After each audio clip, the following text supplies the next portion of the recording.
여러분 만나서 반갑습니다. 오늘도 하루 일과를 마치시고 늦은 시간이지만 다시 기도의 자리로 나와 주셔서 진심으로 감사를 드립니다. 오늘 우리가 함께 읽고 나누고 싶은 말씀은 신명기 32장 9절에서 12절까지의 말씀입니다. 신명기 32장 9절부터 12절까지의 말씀입니다. 제가 봉독해 드리도록 하겠습니다. 여호와의 분깃은 자기 백성이라 야곱은 그가 택하신 기업이로다. 여호와께서 그를 황무지에서 짐승이 부르짖는 광야에서 만나시고 호위하시며 보호하시며 자기의 눈동자같이 지키셨도다.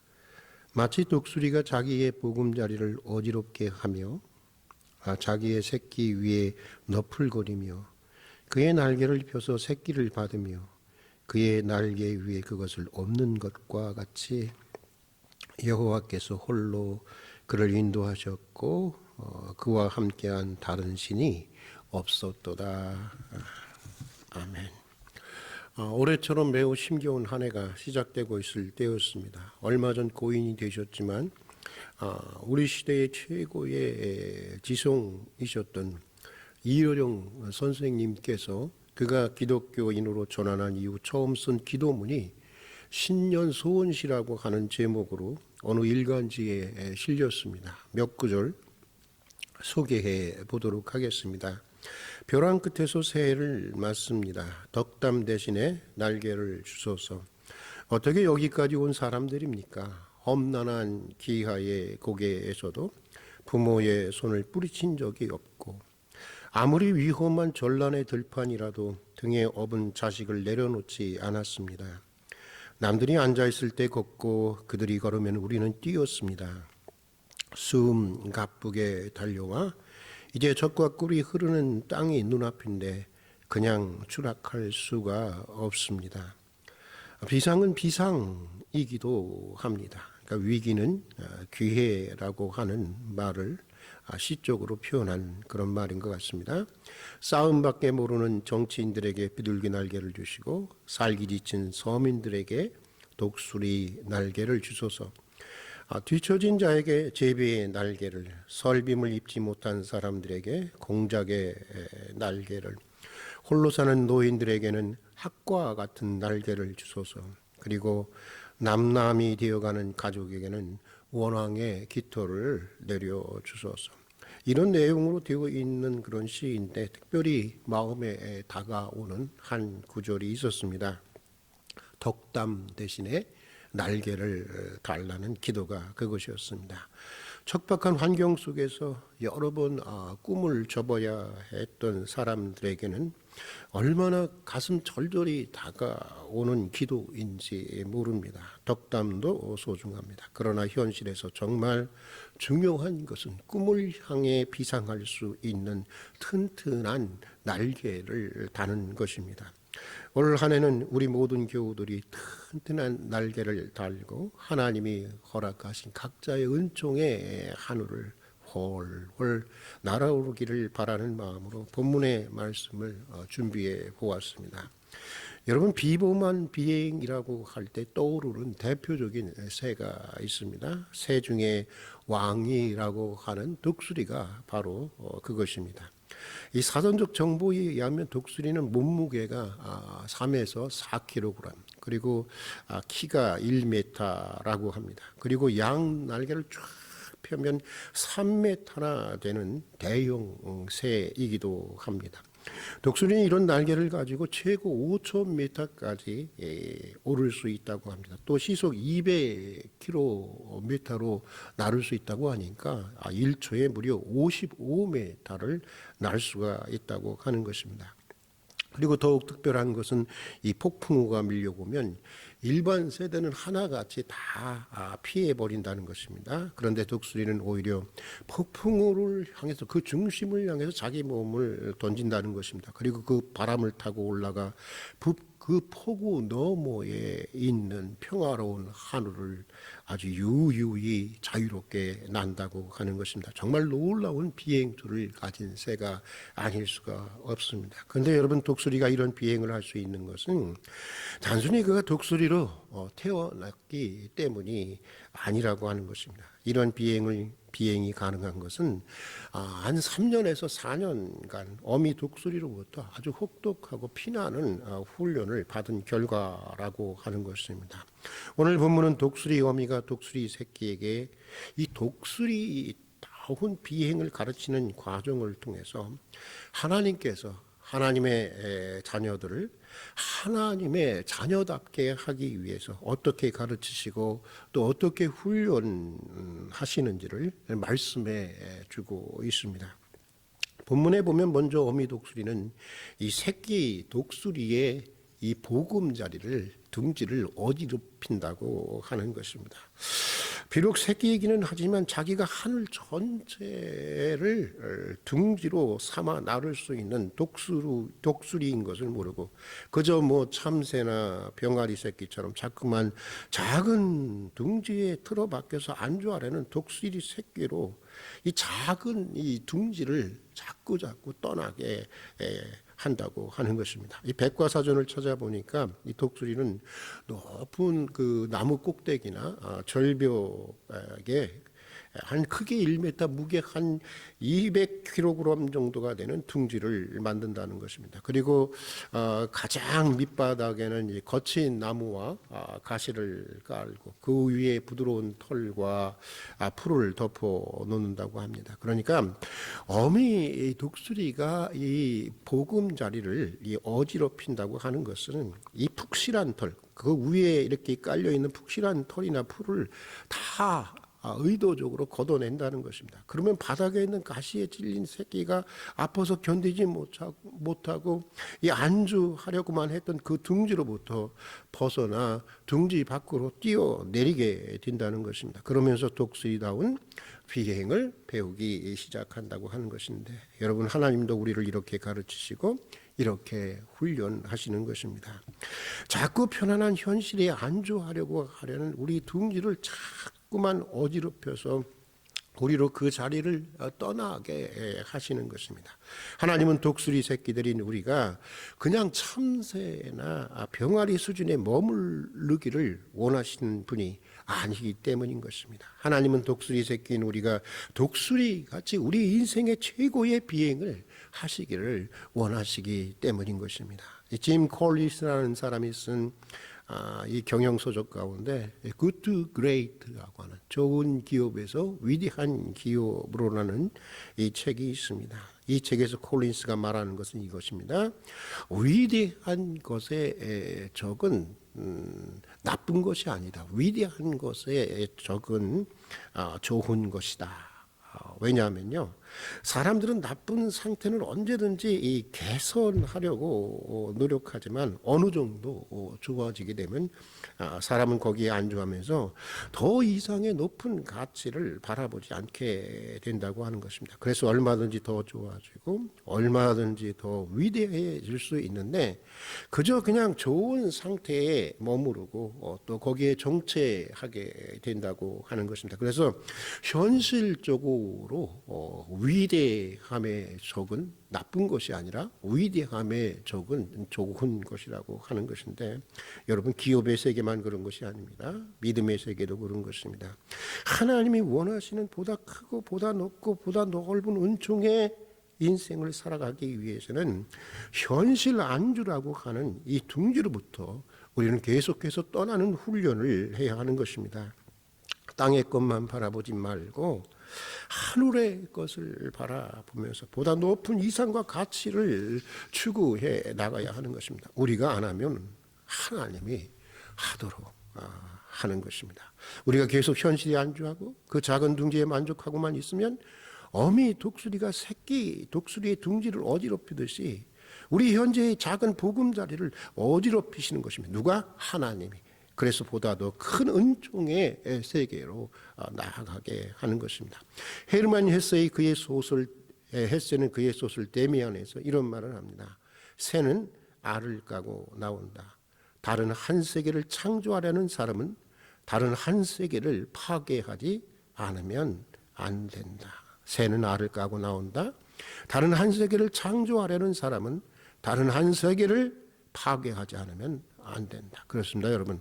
보다 큰 은총의 삶을, 은총의 인생을 살아가기 위해서는 비록 그것이 은총의 삶일지라도 그보다 작은 은총의 삶은 파괴되어야 하는 것입니다. 계속해서 작은 은총의 자리를 우리는 떠나야만 하는 것입니다. 현실 안주라는 작은 둥지를 떠나서 하늘 전체를 자신의 둥지로 삼고 날 수 있는 독수리와 같은 하나님의 사람들로 매일 성장할 수 있기를 축복합니다. 어제보다는 오늘이 낫고 오늘보다는 내일이 나은 그런 하나님의 사람들이 되시기를 바랍니다. 자, 또 본문에 보면 어미 독수리가 새끼 위에 너풀거리며라는 말씀이 나옵니다. 어미 독수리가 새끼에게 지금 이제 나는 법을 가르쳐 주고 있는 것입니다. 그래서 새끼 독수리는 어미 독수리의 그 모습을 보고 날갯을 보고 이 나는 법을 따라하게 되는 것인데, 여러분 어떤 분야든지 여러분 사람이라고 하는 것은 겸허하게 또 힘써 배워야 하는 것입니다. 이 독일을 대표하는 문호 괴테라고 하는 사람은 이런 말을 했습니다. 가장 유능한 사람은 계속해서 배우는 사람이다. 작은 일에나 큰 일에나 배우려고 하는 사람을 당할 사람을 없다고 하는 것입니다. 미국 역사에서 가장 존경받는 대통령이라고 하는 링컨 대통령은 사실 초등학교 1학년밖에 다니지 못했습니다. 그러나 나는 항상 배우는 사람이라고 말할 정도로 무엇이든지 하여간에 열심히 배우는 사람이었습니다. 그래서 변호사가 되고 나중에는 대통령도 되게 됩니다. 그가 얼마나 열심히 배웠던 사람인지 초등학교 1학년만 다녔으면서도 법률은 물론이고 신학에 있어서도 전문가 수준이었고 문학에 있어서도 전문가 수준이었다고 하는 것입니다. 누구든지 배우려고 하는 자세를 가질 때 그 인생이 크게 성장하고 도약하게 되는 것입니다. 잡담이나 빈말이나 쓸데없는 것에 대한 관심을 줄이고 시간을 아껴서 가치 있는 것들을 계속해서 열심히 배워나가야 하는 것입니다. 자신의 분야에 대한 것을 열심히 읽고 배워나가야 합니다. 하다 못해서 신문이라도 정말 열심히 읽어보십시오. 세상을 보는 안목이 굉장히 달라지는 것을 경험하게 되는 것입니다. 그리고 믿음의 사람으로서 무엇보다 우리는 하나님의 말씀을 열심히 배워야 하고 무엇보다도 주님의 마음을 배우고 주님의 삶을 배워야 하는 것이겠죠.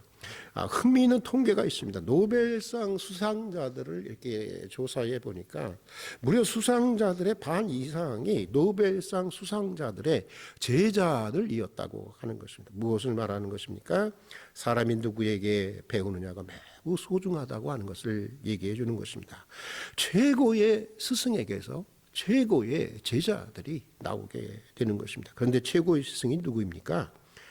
주님이시죠. 예수 그리스도이시죠. 그래서 주님은 이렇게 말씀하십니다.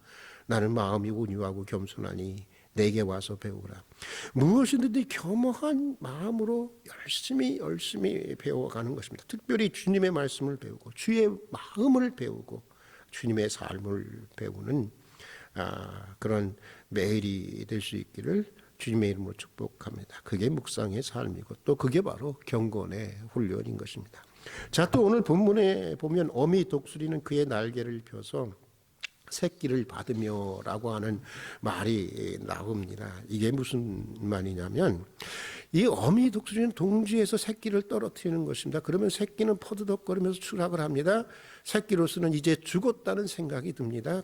그러나 나는 죽었다 할 그때 어미가 와서 새끼를 등에 쭉 받아주는 것입니다. 어미 독수리는 그렇게 그것을 반복하면서 새끼를 연단하고 훈련시키고 그것을 통해서 나는 법을 가르쳐 주는 것입니다. 여러분 하나님도 그렇습니다. 하나님은 의도적으로 업고 다니던 우리를 떨어뜨릴 때가 있는 것입니다.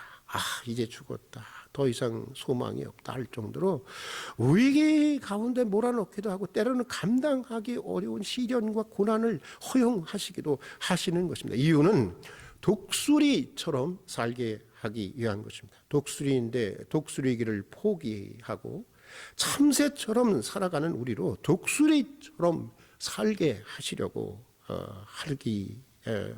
하려고 하는 것입니다. 독수리처럼 날게 하기 위한 것입니다. 병환이나 참새 정도 되게 하려면 그런 고난, 그런 시련 주시지도 않습니다. 우리는 독수리이고 독수리답게 살고 독수리답게 날게 하려고 남다른 시련을 허락하시고 남다른 연단의 삶을 살게 하시기도 하는 것입니다. 여러분, 폭풍우가 밀려올 때, 폭풍우가 불어닥칠 때 나무는 이리 흔들리고 저리 흔들리고 위기를 경험하게 됩니다. 그러나 그런 과정을 통해서 그 뿌리가 땅속 깊이 박히게 되는 것입니다. 가끔 태풍과 해일에 대한 얘기를 듣습니다. 예전에 동남아시아에 엄청난 해일이 있어서 많은 피해를 보게 되었습니다. 인간 중심적으로 생각할 때는 이런 거 없었으면 좋겠지요. 그러나 지구 생태계라는 거시적인 안목을 보면 그렇지 않다는 것입니다. 바다가 뒤집어질 정도의 이런 태풍과 해일을 통해서 바다는 정화되고 바다 깊은 속까지 산소가 공급되는 것이고, 그래서 이 생태계 전체가 유지된다고 하는 것입니다. 하나님이 하나님의 자녀들을 다루시는 방법도 그런 것입니다. 때로는 시련을 통해서, 때로는 역경을 통해서 연단하시는 것입니다. 모든 불순물이 제거된 정금을 추출하기 위해서 연단하는 연금술사처럼 하나님은 정금과 같은 하나님의 사람이 되게 하기 위해서 강도 높게 때로는 연단하시기도 하시는 것입니다. 고통이 닥칠 때, 시련이 닥칠 때 여러분 가만 보면 우리의 삶이 정화가 됩니다. 겸손해집니다. 환난이 닥칠 때 기도하게 되고 하나님께 가까이 나가게 됩니다.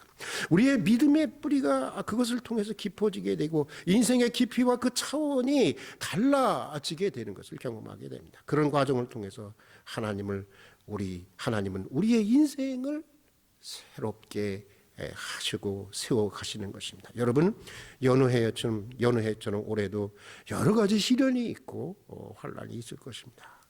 그게 또 세상인 것입니다. 그러나 어떤 시련의 폭풍우가 몰려오더라도 떨어지면 다시 여보서 날게 하시는 우리 하나님을 믿고 독수리처럼 두려움 없이 그 폭풍 한가운데로 치고 들어가서 오히려 시련의 바람을 타고 올라가 가장 높은 곳에 있는 주님의 평화를 정말 누리는 그런 하나님의 사람들이 되기를 축복합니다. 우리 함께 기도하도록 하겠습니다. 오늘도 하나님의 은혜 가운데 하루 일과를 마치고 다시 기도의 자리로 불러주신 것을 진심으로 감사드립니다. 다시 벼랑 끝에서 맞이한 한 해 우리에게 덕담 대신 튼튼한 날개를 주시옵소서. 위기의 비상이 오히려 날아오르는 비상인 한 해가 되게 하여 주시옵소서. 어미 독수리가 새끼 독수리에게 나는 법을 가르치듯이 우리에게 하나님의 은총의 하늘을, 하나님의 은총의 세계를 독수리처럼 날아오를 수 있는 법을 가르쳐 주시옵소서. 보다 크고 보다 높은 은총의 세계를 알기 위해서 비록 그것이 은총의 삶일지라도 그보다 낮고 작은 현실 안주라는 자리를 떠날 줄 아는 은혜를 주시옵소서. 겸허하게 배우기를 힘쓰게 해주시옵소서. 무엇보다 매일 주의 말씀을 배우고 주님의 마음을 배우고 주님의 삶을 배우게 해주시옵소서. 인생의 시련을 믿음으로 수용하고 긍정하며 위기를 더 높이 도약하고 더 높이 나르는 상승의 기회로 만드는 하나님의 사람들이 되게 해 주시옵소서. 예수님 이름으로 기도드립니다. 아멘.